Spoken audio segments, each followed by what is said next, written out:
తెలంగాణలో ప్రభుత్వ అధికారులు ఉద్యోగులపై దాడులు జరగడం దారుణమన్నారు ఉద్యోగుల joint action committee chairman Lachireddy. అన్ని విషయాల్లో ప్రభుత్వ ఉద్యోగులను బాధ్యులను చేయడం సరైంది కాదన్నారు. ఉద్యోగులపై దాడులను తీవ్రంగా ఖండిస్తున్నామన్నారు. ఉద్యోగుల సంక్షేమానికి తాను ముందుంటారని లచ్చిరెడ్డి అన్నారు. అన్ని శాఖల నుంచి కూడా మీరు అక్కడ పనిచేస్తున్నోళ్ళు కావచ్చు, వాళ్ళు అక్కడ ఎంప్లాయీస్ కావచ్చు, జరుగుతున్నది ఉద్యోగస్తులకి గతంలో ఉన్న సంఘాలన్నింటినీ కూడా ఏం జరుగుతుందో కూడా మీరు వాళ్ళకి వివరించాల్సిన అవసరం ఉంది.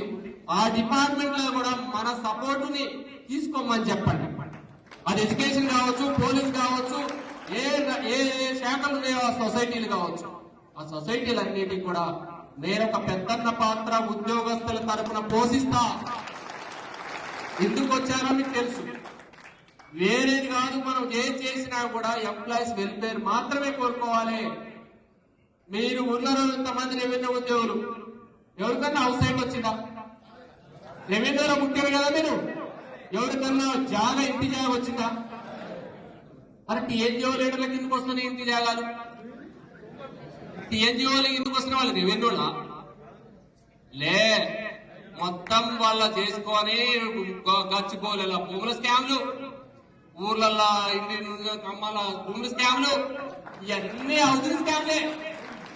వాళ్ళే లీడర్లు ఒక్కొక్కరి మీద 60-70 కేసులు ఉంటాయి. గనులు పెట్టుకొని తిరుగుతారు నాయకులు, లీడర్లు. ఒక నాయకుడికి గను పట్టుకొని తిరిగితే పవాడేది నాయకుడు.